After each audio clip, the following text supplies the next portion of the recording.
Hey guys, Moose here. We are back with some more Stonehearth, and you may, I don't know if you guys can, it translates to audio or if it's mostly just how I feel, but my voice is kind of not broken, but cracked a couple times real quick there in the intro, so I'm still a little bit under the weather, but I'm feeling a lot better, still coughing, but I felt like shit today, but I feel better now, but that kind of doesn't, I don't know how to feel about that because it's 4:30 in the morning. So yeah, I gotta cough real quick here.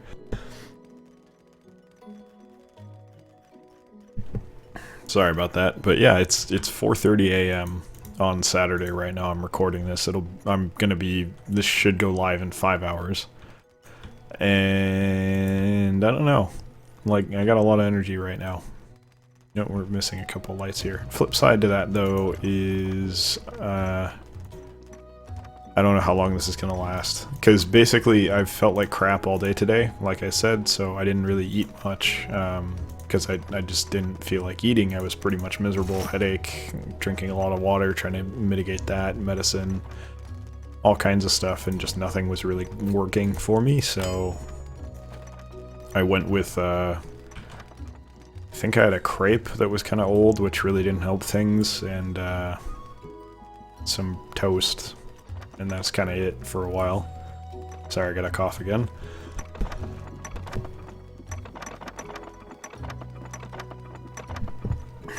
But yeah, throat's not quite as sore and all that, so as you can see, the coughing is still a problem, but we're working on that. It's funny, I haven't really been coughing today prior to this, and I think it's mostly just because now I'm talking, so my throat's getting a little irritated as a result of that. So, that's fine. We'll deal with it. Alright, let them kill each other. No big deal. Oh, that's bad. I thought the other pair of wolves was with the other two. That's okay, we'll kill them. Not a big deal. Short on net worth, we'll deal with that.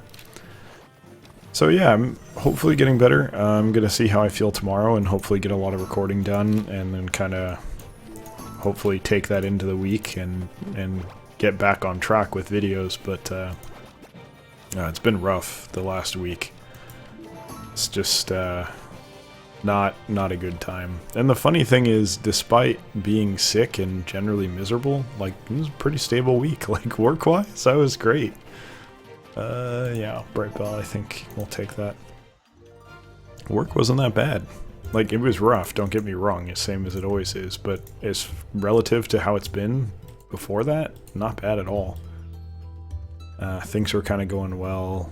I was getting things done quickly. There weren't that many issues popping up, and I flipped out at one person because I'll kind of outline the situation in a second here, but I'm going to cough again just preemptively.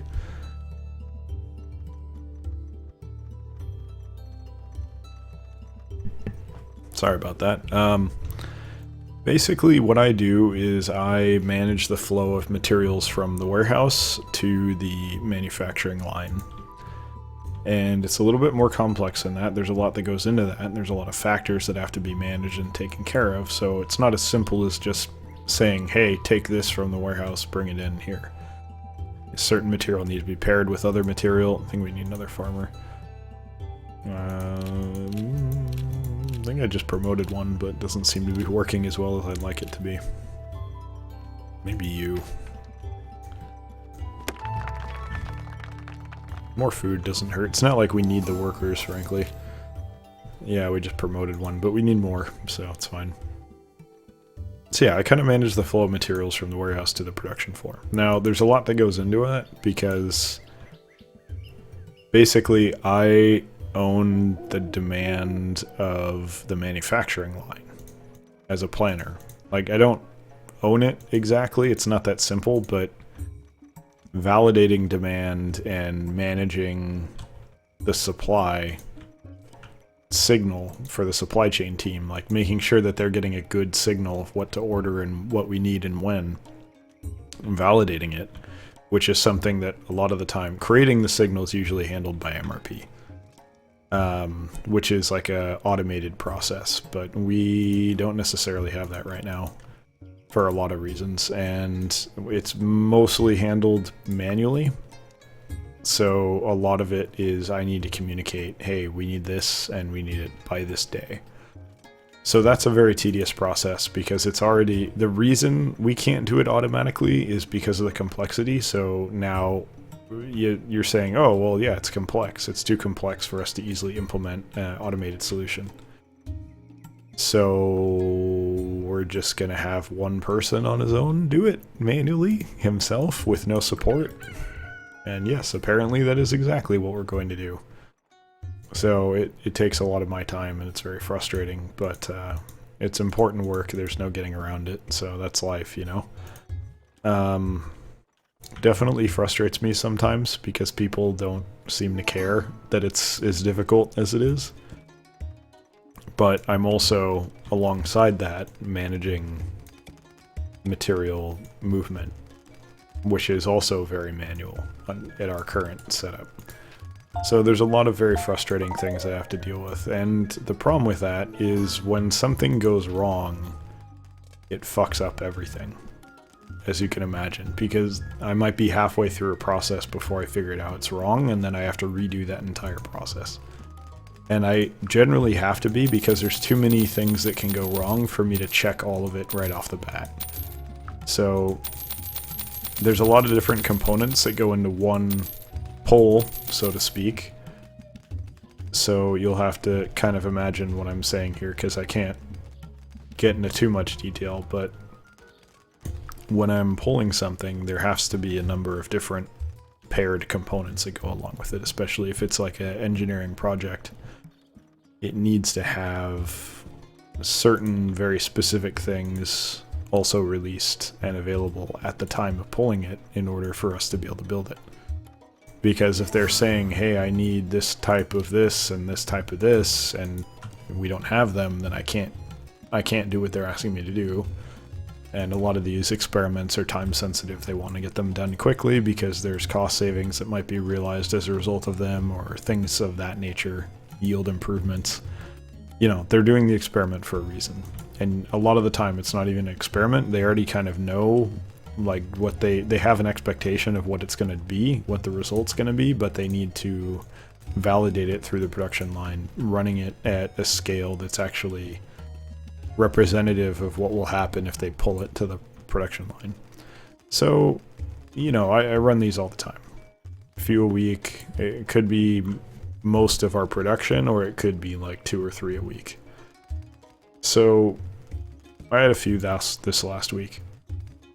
And this one engineer, he's new, so I cut him some slack, but he had two things he wanted pulled, 2 experiments, and neither one of them had the material ready. Neither one was ready. So the problem for me is the component that was not ready was sort of late in the planning. Like, there's a whole lot of planning, and it's a long 2-3 hour process for me to pull something for the day, and I do it all at once, so it's the whole day's material. It takes like 2 to 3 hours to set up and everything. So the component excuse me.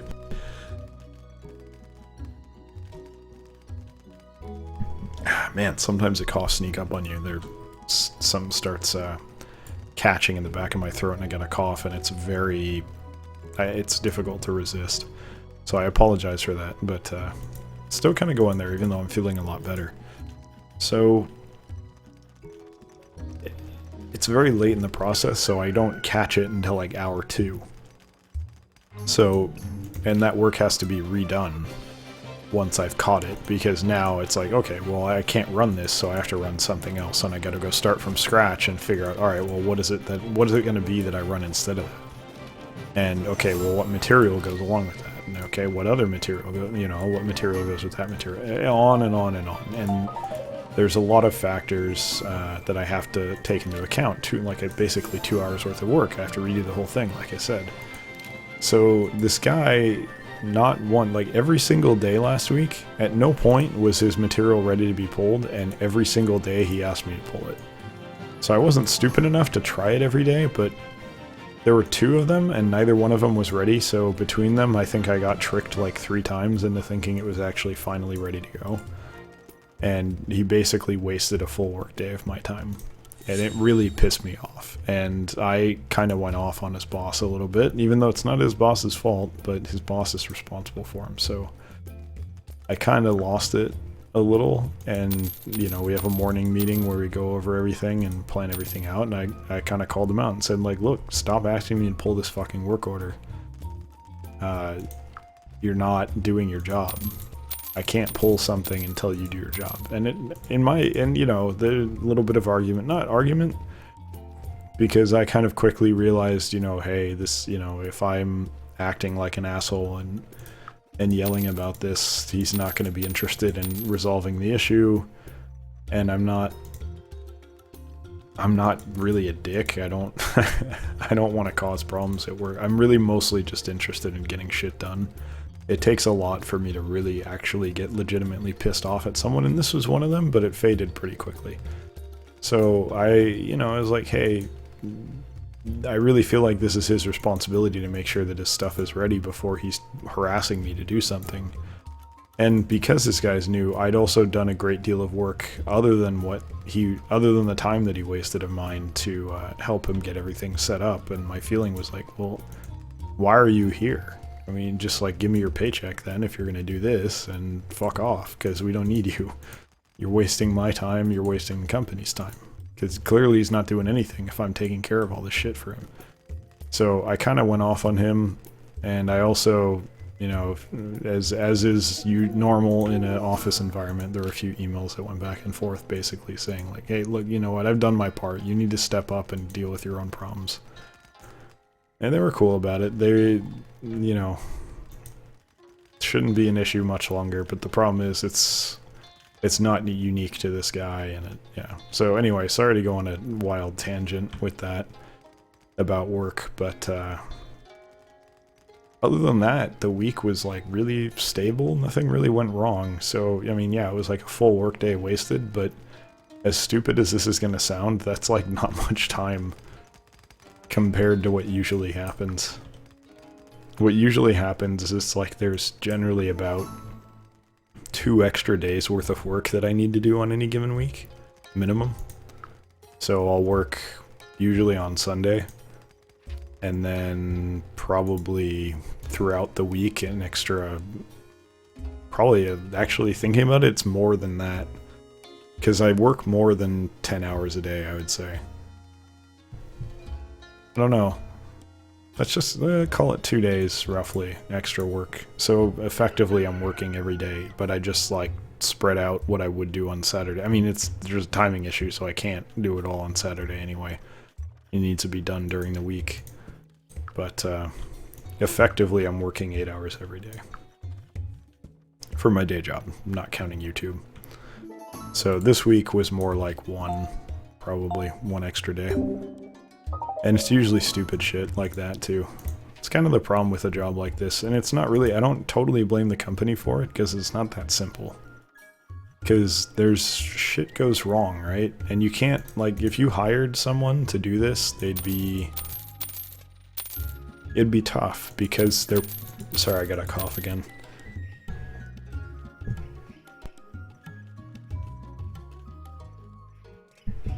Sorry about that. It also doesn't make matters much better that the frickin' stupid mute button on the Yeti doesn't always go down. But yeah, like, it's not really a full day's work, or full week's work, so what winds up happening, I feel, is like... There it is, okay.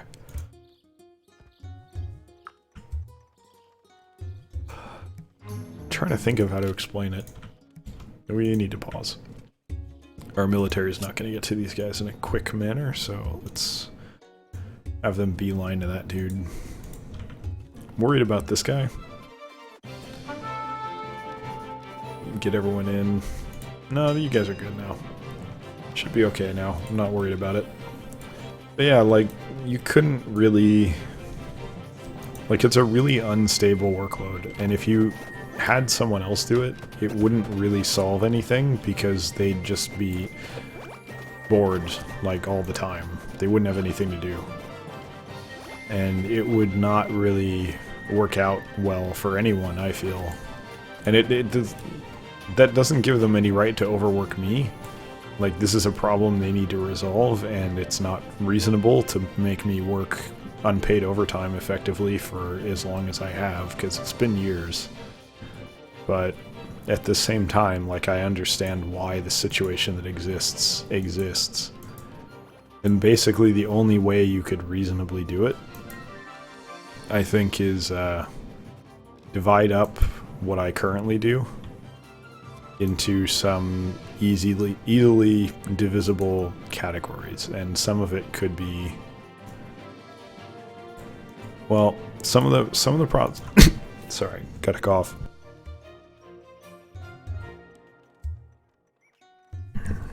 Some of it could be resolved through automation. And by the way, halfway through this video, or no, most of the way through this video now, I'm not feeling too good. Throat's kind of given out already. Maybe not talking today was kind of what was working for me. So we'll see how I feel tomorrow for further videos that I desperately need to make. I'm probably just going to power through it anyway, but hopefully the quality of it will be higher if my voice is not shot. But automation would be big, because like I said earlier, like, there's a lot of stuff that I do that normally would be automated. And that's in process, you know. Obviously it's something you know, automation is something you're constantly working towards. It's not something that you're trying to do only once in a while. Like, and even me personally within my job, like, I'm always thinking, alright, well, can I automate this with an Excel macro or just something in Excel? So it's not a sometimes thing, it's an always thing. If you're doing it right in any job, you should always be looking to eliminate work. And that's not being lazy, that's improving the job. That's improving the stability of the job. But everything that can easily be done to that end has already been done. So at this point, it's all really complex shit that's got to be kind of managed. And ultimately, the problem is you have to have things be pretty stable to be able to automate them, because you can't. A human is very adaptable. Like, humans are not smarter than computers. A computer is exactly as smart as you build it to be. But computers will probably not for a while be anywhere near as adaptable as people will be. And that's just life. There's no getting around that. So it's a little tough to handle certain situations. God, I really love this castle. I'm really happy with how this turned out. Yeah, it's tough to replace humans at this point in a lot of situations. Some of them you totally can, but in others it's very, very difficult. Is this... we're missing... No, it's done. Okay. I think that's a lie, but... do we have them? No, we don't. What happened? It's missing a couple gargoyles. Let's deal with that real quick. So yeah, it's... automation would help, but it's not the full answer. The full answer is probably you need one more person to do my job, and then you need to expand the responsibilities and also divide them up, because basically in my job there's a certain percentage of it which is stable, and which is like every day I'm always going to have like 2 hours of doing this, and that's never going to go away. So, you know, you want to divide those up so that each person has like an even distribution of stable work and unstable work, because you don't want to have one person be completely stable and one person be completely unstable, because then the one person will be fine, but then the other one will be just totally fucked. This is going to be difficult. Okay, so it's right around the darker line. Right below it? Right below it. Okay. So yeah, the second person who's not stable would just be miserable. You're either going to be completely overworked or completely bored every day, and they'd quit within a week or a month, or if they hate themselves a little longer than that. It's just not viable. And that's kind of where I'm at right now. Too much of my job is uncertain. So it'd be nice if I could take on some more data analysis stuff, which is something that I'm good at, but don't really have the time to do. and I have knowledge and expertise that probably a lot of people don't have within the company that I could apply to data analysis that I can't because there's no freaking time. What happened? Trade will be back in an hour. Golden gourds, yeah, I'm pretty sure I'm growing those already, so you should be fine. Bright bell seeds. No thank you. So yeah, like it'd be nice to do more data analysis, and then you hire a second person who takes over like half of my current responsibilities and then does something else. What happened? Oh, this was the fight. Or was it? Trader returns. There you go. Thank you. Do I already have these? No, I do not. Poof. Bright bell. So yeah, it's not... No, this is just leftover shit. Wow, alright. I'm gonna end the episode here, but I want to queue up a few things first. 50 of these, and then like a whole lot of these. Also 50. Feel like it's needed. Anyway, that's going to do it for this episode, as my voice begins to fail completely. Thank you very much for watching. Hope you enjoyed it, and I hope you'll join us for the next one as well. Take care.